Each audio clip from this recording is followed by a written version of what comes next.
Sejauh ini, dalam pelajaran kita tentang perjanjian yang baru, kita telah membahas administrasi kerajaan Allah. Sekarang kita beralih kepada topik utama kita yang kedua dalam pelajaran ini. Dinamika interaksi antara Allah dengan umatnya di dalam perjanjian yang baru. Para penulis perjanjian baru menggambarkan interaksi antara Allah dan umat perjanjiannya dengan banyak sekali cara. Mereka mengacu kepada anugerah Allah dan juga kepada murkanya. Mereka menuntut ketaatan dan memberi peringatan terhadap ketidaktaatan. Mereka melukiskan bagaimana Allah melindungi sebagian orang dari bahaya dan bagaimana Ia memanggil orang-orang lain untuk menderita. Hal-hal ini dan banyak acuan langsung maupun tidak langsung kepada interaksi antara Allah dengan umatnya telah memunculkan beberapa pertanyaan penting. Pemikiran teologis apakah yang melandasi keragaman ini? Bagaimanakah penulis-penulis perjanjian baru memahami semuanya itu? Bagaimanakah pendekatan mereka terhadap dinamika interaksi ilahi dan manusia?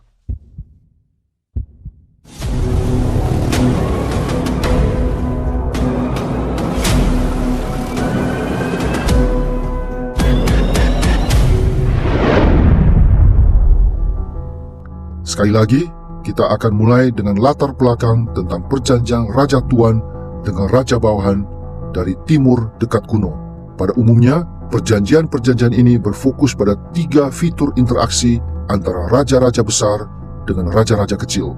Pertama, raja-raja besar selalu menegaskan bahwa mereka menunjukkan kemurahan dan kebaikan kepada raja-raja bawahan mereka.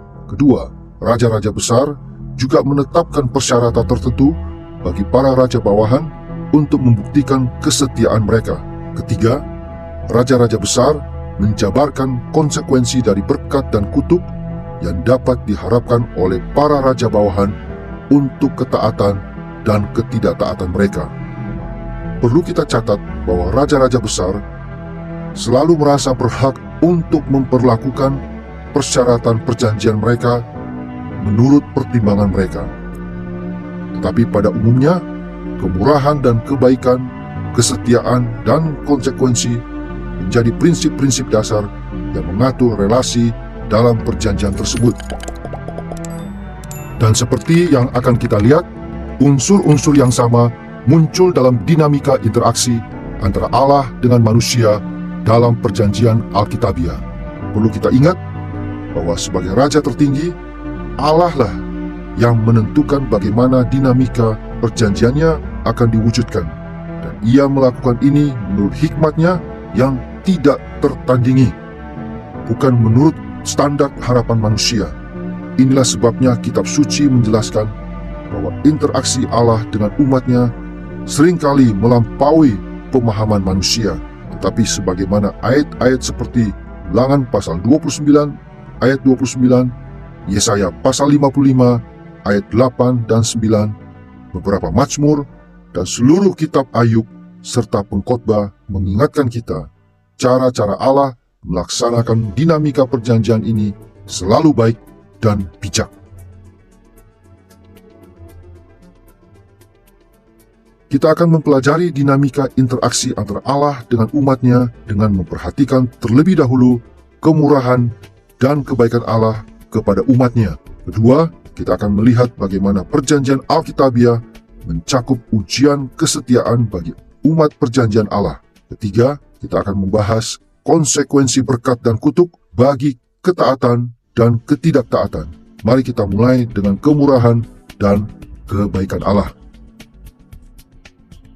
Kita akan mempelajari unsur kemurahan dan kebaikan Allah dalam perjanjian-perjanjian dari perjanjian lama maupun dalam perjanjian yang baru. Pertama, mari kita lihat dahulu kemurahan dan kebaikan Allah dalam perjanjian-perjanjian lama. Perjanjian lama banyak sekali menjelaskan bahwa kemurahan dan kebaikan Allah atau kebaikannya memulai sekaligus memelihara relasi-relasi yang ditetapkan oleh perjanjiannya. Pertama, Allah menyatakan kemurahan dan kebaikannya kepada Adam sebagai wakil perjanjiannya di dalam perjanjian dasar. Sebelum Adam jatuh dalam dosa, Allah menyatakan kebaikannya kepada Adam dengan menciptakan Taman Eden dan menempatkan Adam di sana sebagai gambar Allah. Ia juga mencurahkan anugerah keselamatannya kepada orang tua pertama kita, Adam dan Hawa, sesudah mereka jatuh dalam dosa. Selain itu, Adam mewakili seluruh umat manusia dalam pengadilan Allah. Jadi, semua kebaikan Allah kepada Adam diteruskan kepada umat perjanjian yang ia wakili. Dengan berbagai cara, Allah terus mencurahkan anugerah umum kepada semua orang, termasuk orang-orang yang tidak percaya. Dan kepada orang percaya yang sejati, seperti Habel, Set, dan banyak orang lainnya, Allah juga memberikan anugerah keselamatan. Selama hidupnya, Nuh juga menerima kemurahan dan kebaikan Allah, baik anugerah umum maupun anugerah keselamatan, sebagai wakil perjanjian Allah dalam perjanjian stabilitas. Dan sama seperti di dalam perjanjian Adam, kebaikan-kebaikan Allah kepada Nuh juga diteruskan kepada umat perjanjian yang diwakili oleh Nuh, seluruh umat manusia. Dengan berbagai cara, Allah mencurahkan kepada semua orang anugerah umumnya, dan kepada orang percaya sejati, terutama mereka yang berasal dari keturunan Sem, Allah juga mencurahkan anugerah keselamatan. Abraham juga mengalami kemurahan dan kebaikan Allah berupa anugerah umum maupun anugerah keselamatan sebagai wakil perjanjian Allah dalam perjanjian pemilihan Israel. Kebaikan-kebaikan Allah kepada Abraham juga dicurahkan atas umat perjanjian yang diwakili oleh Abraham, yakni orang Israel, maupun bangsa-bangsa lain yang akan diadopsi ke dalam Israel. Sesuai kehendaknya, Allah memberikan anugerah umum kepada umat perjanjian ini, termasuk kepada mereka yang tidak percaya seperti Esau. Tapi Allah juga mencurahkan anugerah keselamatan kepada tokoh-tokoh yang setia seperti Yakub, Yusuf, dan banyak lagi yang lain. Dari kisah hidup Musa, kita tahu bahwa Allah menyatakan kemurahan dan kebaikannya berupa anugerah umum dan anugerah keselamatan dalam berbagai cara yang unik kepada Musa sendiri sebagai wakil perjanjian dari perjanjian hukum. Berbagai kebaikan yang Allah nyatakan kepada Musa itu juga diteruskan kepada mereka yang diwakili oleh Musa, yaitu bangsa Israel dan mereka yang diadopsi ke dalam Israel. Semua orang Israel menerima manfaat dari anugerah umum, termasuk mereka yang tidak memiliki iman yang menyelamatkan. Dan Allah juga mencurahkan anugerah keselamatannya kepada banyak orang Israel serta mereka yang diadopsi ke dalam Israel.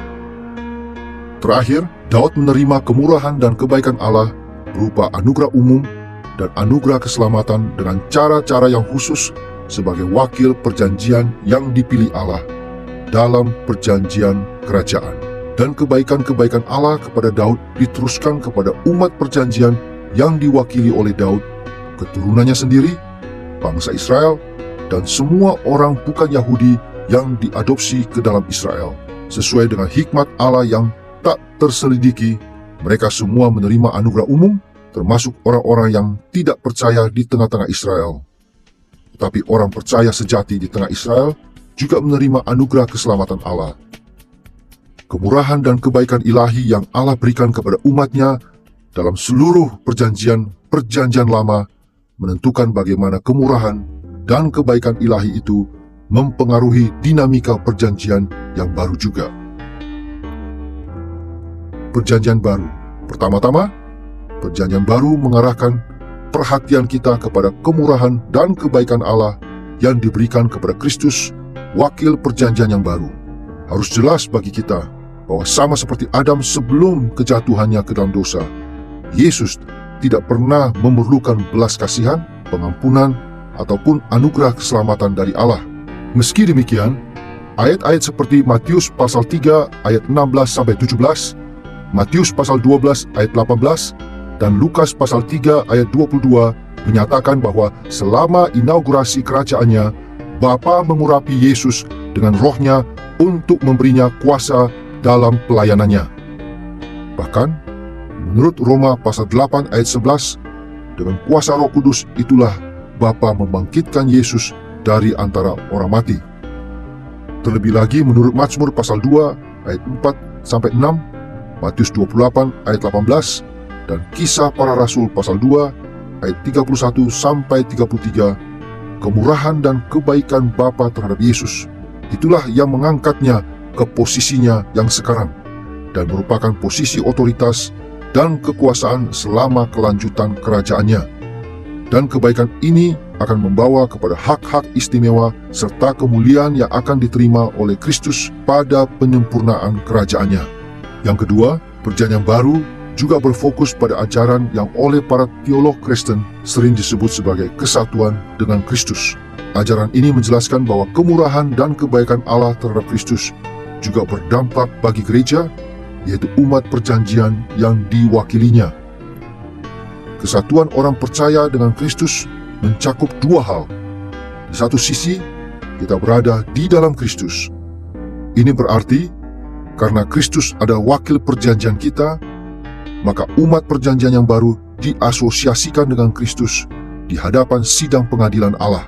Maka dapat dikatakan, apa yang berlaku bagi Kristus juga berlaku untuk semua orang yang diwakilinya dalam pengadilan Allah. Inilah yang Paulus pikirkan ketika ia berkata dalam Efesus pasal 1 ayat 13, dan kamu juga berada dalam Kristus ketika kamu telah mendengar firman kebenaran, yaitu Injil keselamatanmu. Tetapi di sisi lain, perjanjian baru tidak hanya berbicara tentang orang percaya yang ada di dalam Kristus, melainkan juga tentang Kristus di dalam kita. Artinya, Kristus hadir dan bekerja di dalam hidup orang percaya melalui Roh Kudus dalam pengalaman hidup kita sehari-hari di bumi ini. Dengarlah Roma pasal 8 ayat 10 dan 11. Tetapi jika Kristus ada di dalam kamu, maka tubuhmu memang mati karena dosa, tapi rohmu hidup karena kebenaran.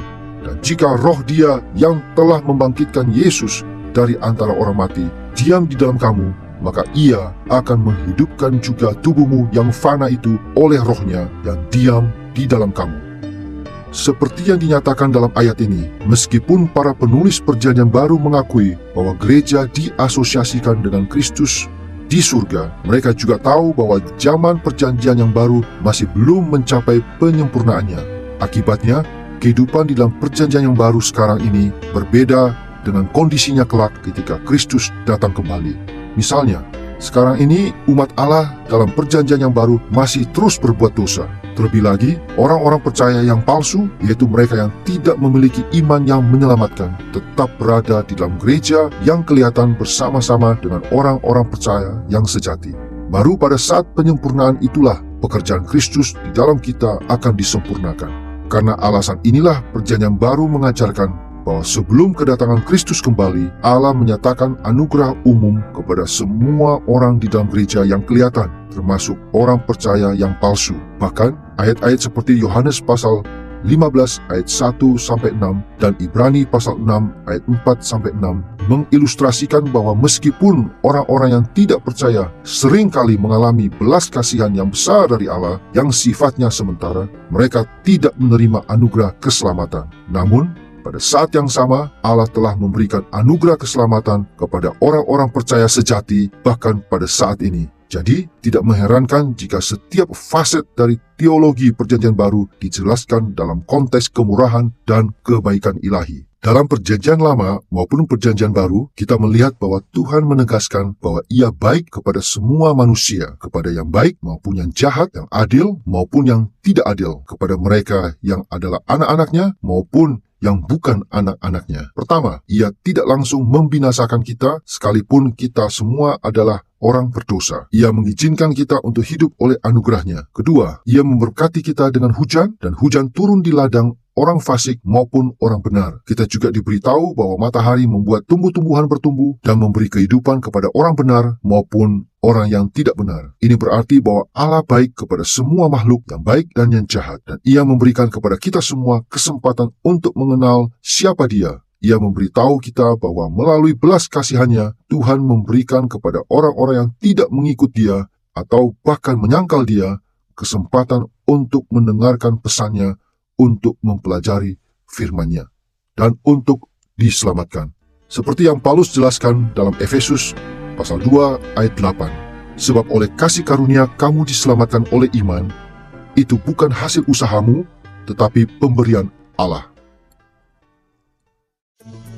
Setelah kita menyaksikan bagaimana dinamika interaksi antara Allah dengan umatnya mencakup ditunjukkannya kemurahan dan kebaikan Allah, kita harus melihat bagaimana kehidupan dalam perjanjian dengan Allah juga diikuti oleh ujian kesetiaan.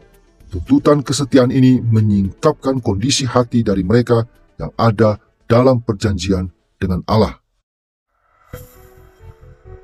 Perlu kami sebutkan di sini bahwa pada abad ke-20, banyak ahli mulai membandingkan perjanjian di Alkitab dengan sekumpulan teks dari Timur Dekat kuno yang sering disebut pemberian raja atau royal grants. Dalam pemberian ini, seorang raja tuan menganugerahkan berbagai manfaat kepada seorang raja bawahan atau seorang rakyatnya. Penelitian yang mula-mula telah membuat banyak orang menyimpulkan bahwa tidak ada kewajiban atau persyaratan, tidak ada ujian kesetiaan bagi orang yang menerima anugerah. Akibatnya, beberapa penafsir Alkitab berpendapat bahwa beberapa perjanjian Alkitabiah tidak menuntut kesetiaan dari umat Allah. Akan tetapi, penelitian yang lebih baru telah menyatakan yang sebaliknya. Sekarang kita tahu bahwa bahkan pemberian raja pun menuntut pelayanan yang setia dari para penerimanya. Maka kita tidak perlu terkejut jika kitab suci memberitahu kita bahwa Allah menguji kesetiaan umatnya dalam setiap perjanjian Alkitabiah, termasuk dalam perjanjian yang baru. Ketika kita katakan bahwa Allah menguji kesetiaan kita sebagai bagian dari kehidupan di dalam perjanjian yang baru, kita perlu menghindari beberapa kesalahpahaman yang serius. Pertama, dalam seluruh Alkitab tidak pernah ada orang berdosa yang memperoleh keselamatan melalui perbuatan baik. Kita tidak akan pernah mencapai kesempurnaan yang diperlukan untuk menerima berkat-berkat abadi Allah dengan usaha kita sendiri. Kedua, setiap perbuatan baik yang kita lakukan dimungkinkan oleh anugerah Allah yang sedang bekerja di dalam kita. Kita tidak menghasilkan perbuatan baik apapun tanpa belas kasihan Allah dan kuasa rohnya. Dan ketiga, kita tetap perlu menyadari bahwa Allah selalu memanggil umat perjanjiannya untuk taat. Dalam perjanjian lama maupun perjanjian baru, Allah menguji atau membuktikan kondisi hati umatnya yang sesungguhnya melalui respon-respon mereka terhadap perintah-perintahnya.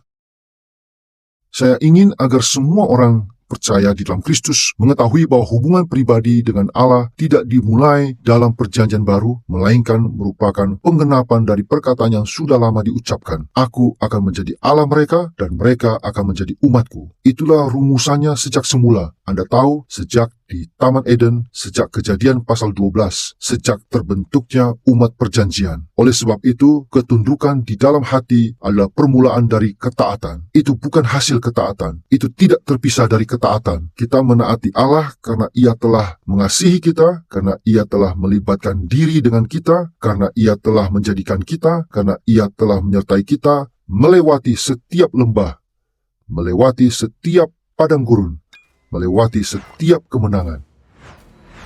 Oleh karena itu, ketaatan timbul dari suatu relasi dan bukan dari suatu peraturan.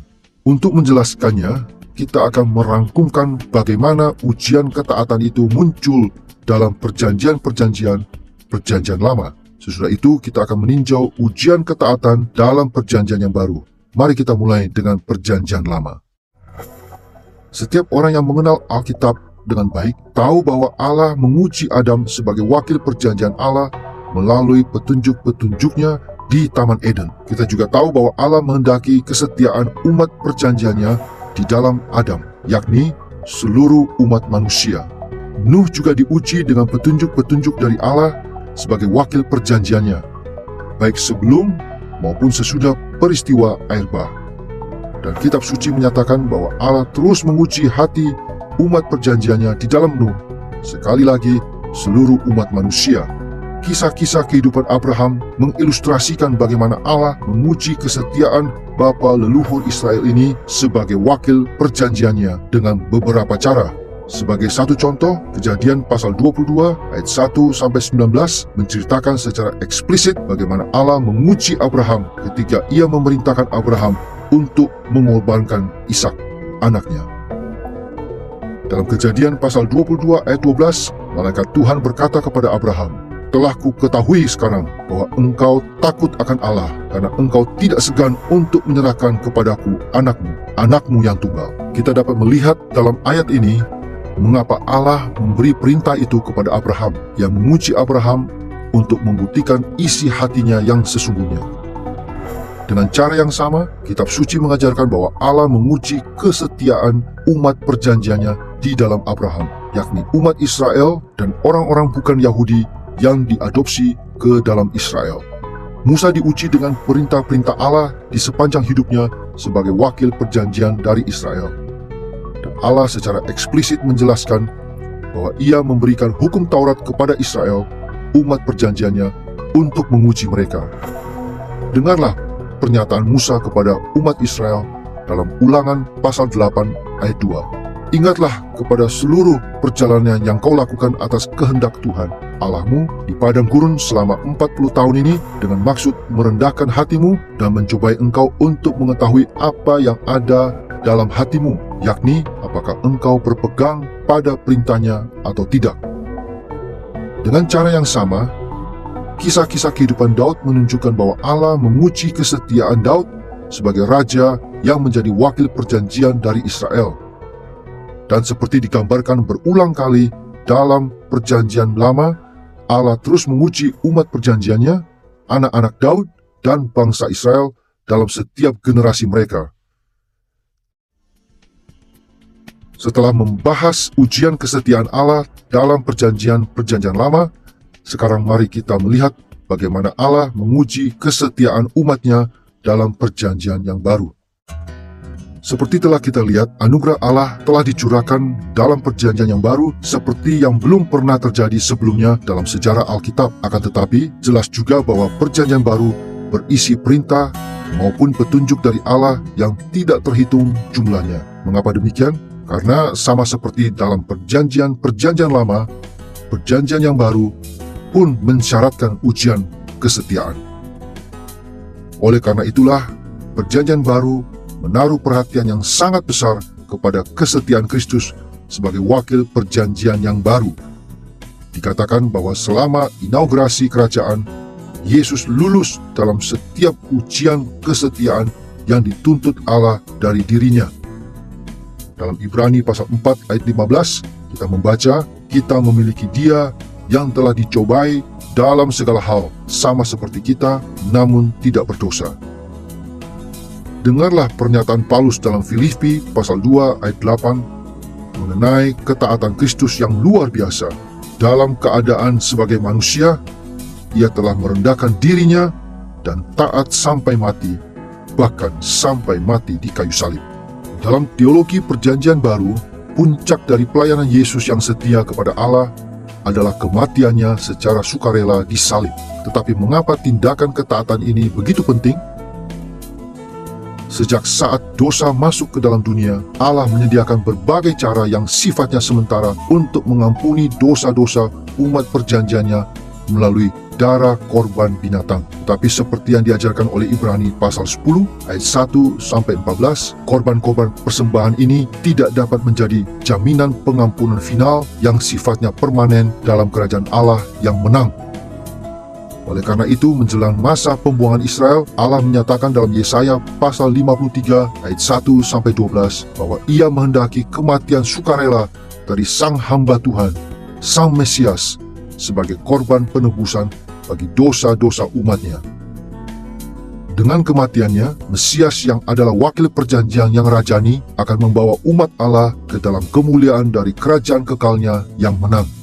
Yesus mengenapi peran ini di dalam inaugurasi ketika Ia dengan sukarela mati di salib. Hal ini kita lihat dalam ayat-ayat seperti Matius pasal 8 ayat 17, Kisah Para Rasul pasal 8 ayat 32-33, Roma pasal 6 ayat 10, dan 1 Petrus pasal 2 ayat 22-25. Dengan melewati ujian kesetiaan ini sebagai wakil dari perjanjian yang baru, Yesus menyediakan penebusan yang permanen dan pengampunan kekal bagi semua orang yang percaya kepadanya. Selain kematian Yesus di salib, ayat-ayat seperti Ibrani pasal 8 ayat 1-2 juga menunjukkan bahwa Kristus sebagai anak Daud melayani dengan taat di surga di sepanjang kontinuitas kerajaannya. Dan 1 Korintus pasal 15 ayat 24 mengajarkan bahwa ketika Kristus datang kembali dalam kemuliaannya pada saat penyempurnaan, Ia akan menyerahkan kerajaan itu kepada Allah Bapa sebagai tindakan pelayanan yang penuh kerendahan hati. Sama seperti teologi Perjanjian Baru menekankan kesetiaan Kristus yang sempurna sebagai wakil dari Perjanjian yang baru, teologi Perjanjian Baru juga menekankan bahwa ujian kesetiaan itu masih berlaku bagi gereja, yakni umat Perjanjian yang baru. Sekali lagi, akan lebih mudah bagi kita untuk memahami ujian kesetiaan bagi gereja dalam kaitan dengan kesatuan gereja dengan Kristus. Di satu sisi, gereja ada di dalam Kristus, dalam arti bahwa kita diasosiasikan dengan Dia di hadapan Allah dalam sidang pengadilan surgawinya. Dan menurut 1 Timotius pasal 3 ayat 16, Kristuslah yang telah berhasil melewati ujian kesetiaan dengan sempurna serta menerima pembelaan ketika Roh Kudus membangkitkan Dia dari kematian. Karena alasan inilah, seperti yang diajarkan oleh Roma pasal 4 ayat 23-25, pembelaan legal terhadap Kristus dalam pengadilan surgawi kemudian diperhitungkan kepada semua orang yang beriman kepadanya dengan iman yang menyelamatkan. Di dalam Kristus, orang percaya yang sejati dihakimi sebagai mereka yang telah melewati ujian karena Kristus telah melewati ujian itu untuk mewakili kita. Kebenaran yang sangat indah ini tentang Kristus dalam pengadilan surgawi Allah merupakan dasar bagi perspektif teologis Perjanjian Baru yang oleh para teolog Protestan telah disebut sola fide atau pembenaran hanya oleh iman.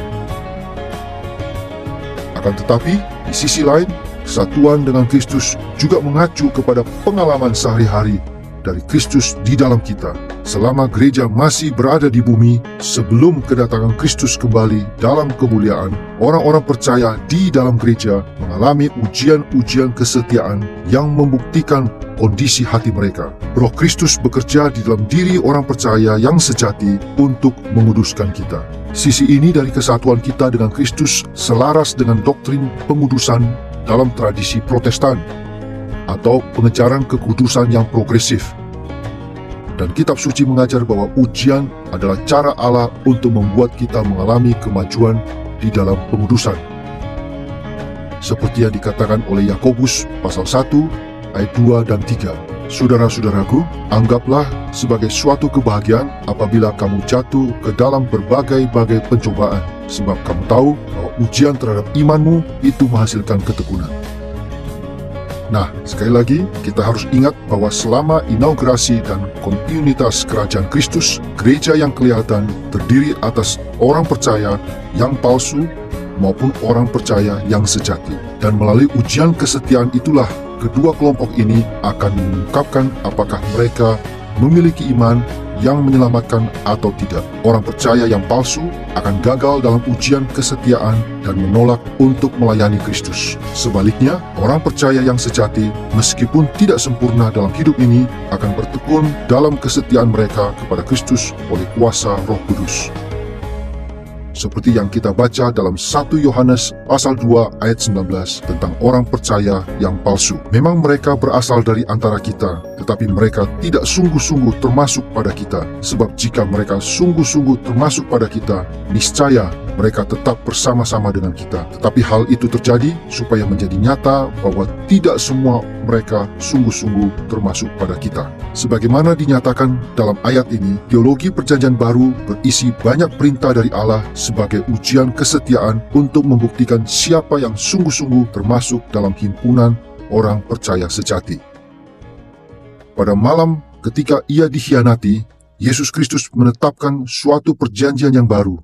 Dan sama seperti semua perjanjian yang baru ini juga mencakup komitmen timbal balik serta kewajiban timbal balik. Salah satu komitmen utama kita dalam perjanjian yang luar biasa ini ialah komitmen kepada ketuhanan Yesus Kristus, ketaatan kepada kehendak dan jalan-jalannya, menyerahkan pedang kita kepada ketuhanannya yang sejati dan melaksanakan semua ini dengan sungguh-sungguh dalam hidup kita, baik dalam sikap hati kita maupun kesediaan kita untuk mengikuti hati Allah ke dalam dunia. Namun, salah satu hal yang tentunya perlu ditambahkan di sini ialah bahwa pemenuhan kewajiban perjanjian kita sekarang ini adalah pemenuhan yang kita kerjakan di dalam kuasa serta kehadiran Roh Kudus. Dan Roh Kudus mengubah sifat ketaatan itu serta meningkatkannya jauh di atas sekedar melakukan kewajiban, sehingga perjanjian itu menjadi, dalam bahasa kitab suci, suatu perjanjian sukacita yang bersifat timbal balik.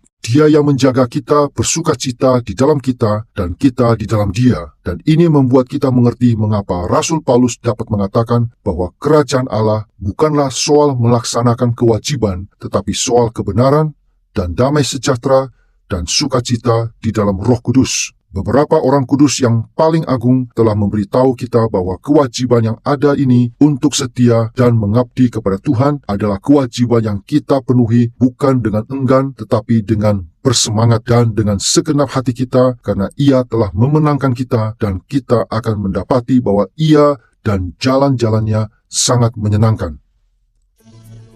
Setelah kita melihat dinamika interaksi dalam perjanjian yang baru dalam kaitannya dengan kemurahan dan kebaikan Allah dan ujian-ujian kesetiaan, kita akan melihat unsur yang ketiga.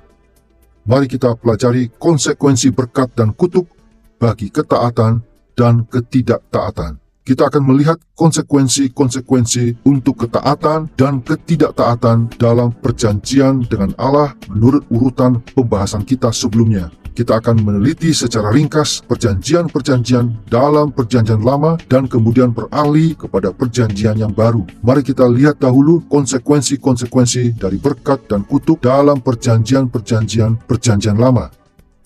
Sebelum perjanjian yang baru, konsekuensi-konsekuensi berkat dan kutuk merupakan dimensi yang krusial dari interaksi Allah dengan wakil-wakil perjanjiannya maupun dengan umat perjanjiannya secara keseluruhan. Seperti telah kita sebutkan, Allah sering menerapkan persyaratan perjanjiannya dengan cara-cara yang melampaui pengertian manusia. Dalam kitab suci, Allah sering mempercepat, memperbanyak, mengurangi, menunda, atau bahkan membatalkan berkat-berkat dan kutuk perjanjiannya, terkadang dengan cara-cara yang melampaui pemahaman manusia. Namun Ia selalu bertindak demikian menurut hikmatnya dan kebaikannya yang sempurna. Dalam perjanjian dasar atau fondasi, Allah mengutuk Adam, wakil perjanjiannya, dengan penderitaan dan kematian sebagai respons terhadap ketidaktaatannya. Tetapi kita juga melihat berkat-berkat Allah kepada Adam. Dalam Kejadian pasal 3 ayat 15, Allah menjanjikan kemenangan umat manusia atas keturunan ular. Dan baik kutuk kematian ini maupun pengharapan kemenangan diteruskan sesuai kehendaknya kepada umat perjanjian yang diwakili oleh Adam, yakni seluruh umat manusia. Dalam perjanjian stabilitas alam, maka Nuh sebagai wakil perjanjian menerima berkat-berkat untuk pelayanannya yang setia, tetapi ia juga terus menghadapi banyak kutuk berupa masalah dalam keluarganya setelah air bah. Berkat dan kutuk yang sama juga diberikan kepada generasi umat manusia yang selanjutnya, yakni umat perjanjian yang diwakili oleh Nuh. Dalam perjanjian pemilihan Israel, Abraham juga menerima konsekuensi berkat dan kutuk sebagai wakil perjanjian Allah. Konsekuensi-konsekuensi ini diteruskan kepada Israel sebagai umat perjanjian dan kepada mereka yang diadopsi ke dalam Israel dalam generasi-generasi selanjutnya. Dengan cara yang sama, dalam perjanjian hukum, Musa menerima berkat dan kutuk Allah dalam hidupnya sebagai wakil perjanjian. Selain itu, hukum Musa menjabarkan banyak berkat dan kutuk yang spesifik yang akan diberikan kepada umat perjanjian Israel dan bangsa-bangsa lain yang diadopsi ke dalam Israel. Dalam perjanjian kerajaan, Daud sendiri sebagai wakil perjanjian menerima konsekuensi berkat dan kutuk untuk kesetiaannya dan ketidaksetiaannya. Hal yang sama berlaku untuk umat perjanjian yang diwakilinya, baik keturunannya sendiri maupun umat Israel serta orang-orang bukan Yahudi yang diadopsi ke dalam Israel. Kita telah menyinggung secara ringkas konsekuensi berkat dan kutuk dalam perjanjian lama. Semuanya ini menjadi latar belakang bagi pengajaran para penulis perjanjian baru tentang konsekuensi ketaatan dan ketidaktaatan yang diasosiasikan dengan perjanjian yang baru di dalam Kristus. Teologi perjanjian baru menekankan bahwa Kristus sebagai wakil dari perjanjian yang baru mengalami baik kutuk Allah maupun berkat Allah.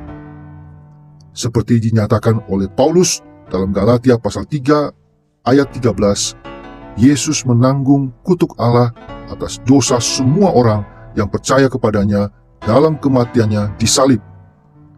Yesus tidak berada di bawah kutuk Allah sebagai akibat kegagalannya sendiri. Ia tidak memiliki dosa pribadi.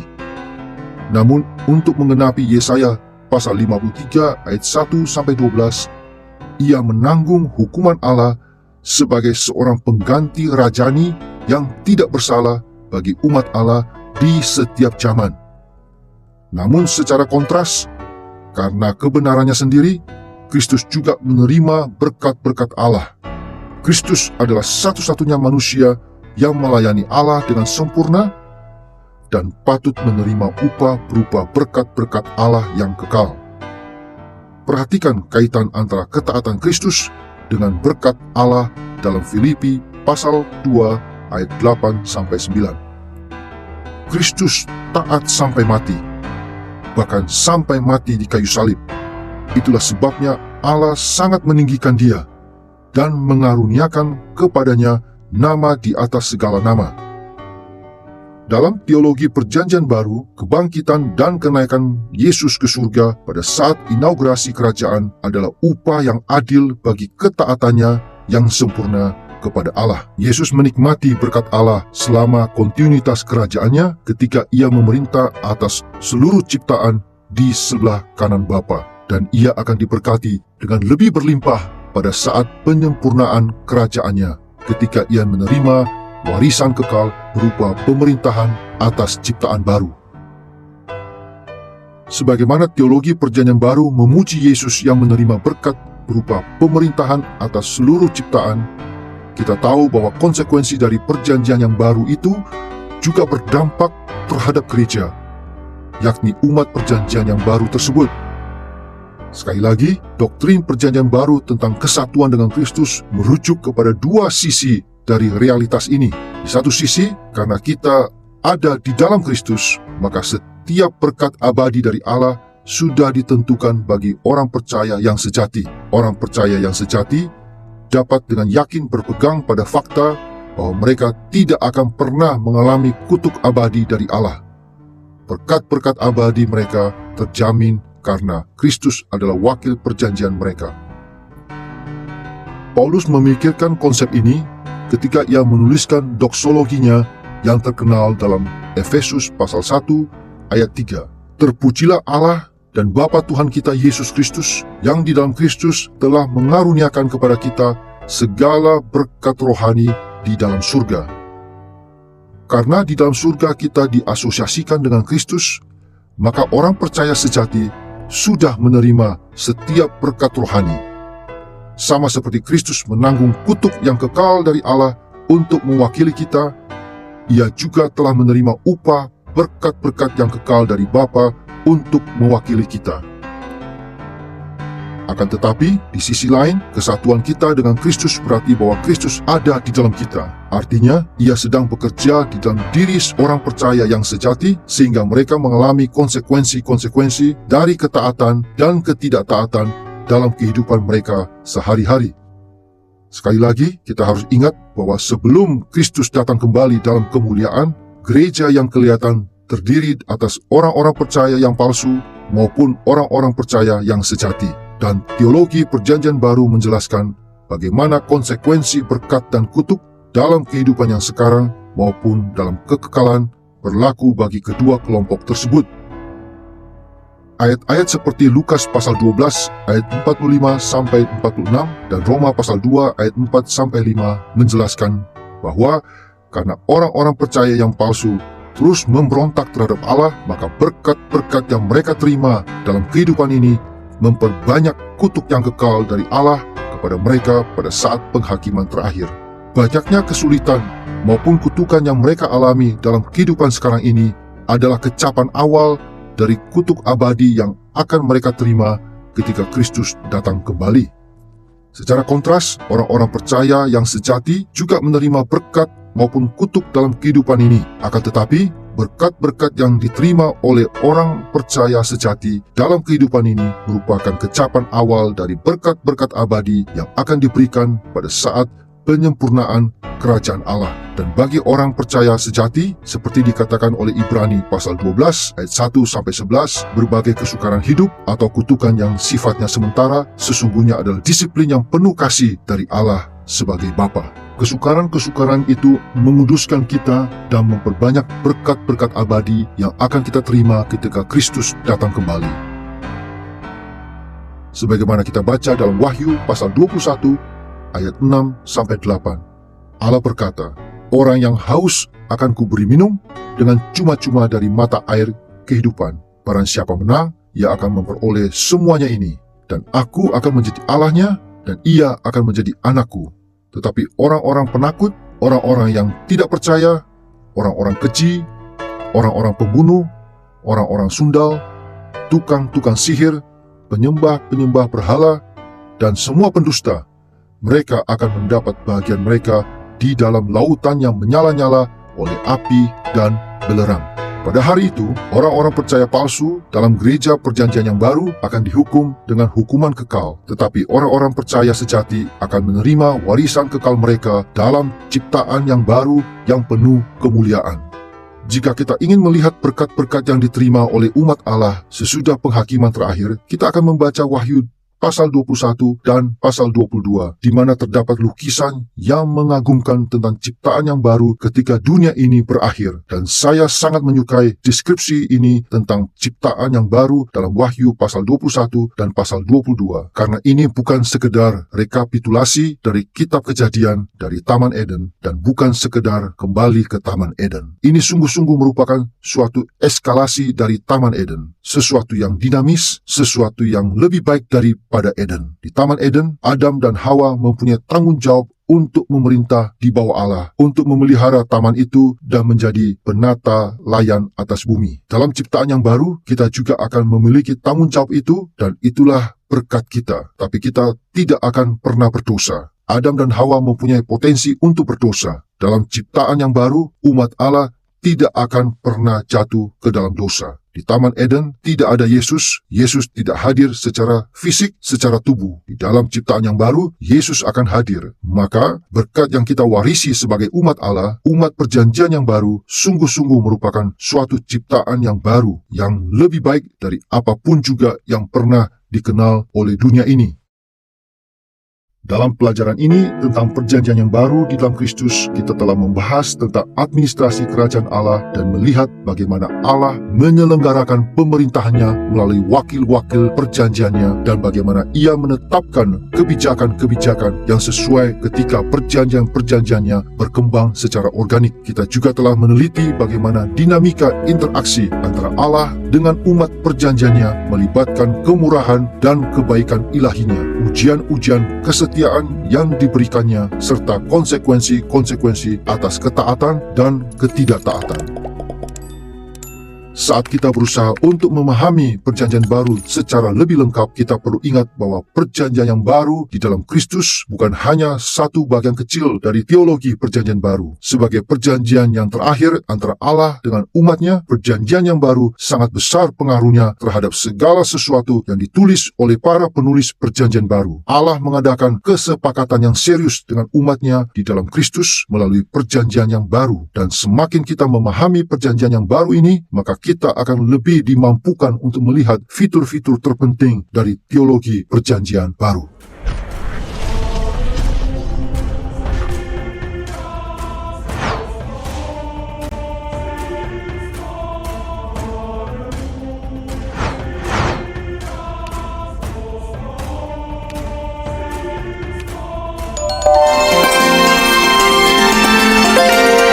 I believe in God the Father Almighty, maker of heaven and earth. I believe in Jesus Christ, His only Son, our Lord, who who was conceived by the Holy Spirit, and born of the Virgin Mary. He suffered under Pontius Pilate, was crucified, died, and was buried. He descended into hell. The third day he rose again from the dead. He ascended into heaven. And is seated at the right hand of God the Father Almighty. From there he will come to judge the living and the dead. I believe in the Holy Spirit, The Holy Catholic Church, the communion of saints, the forgiveness of sins, the resurrection of the body, and the life everlasting.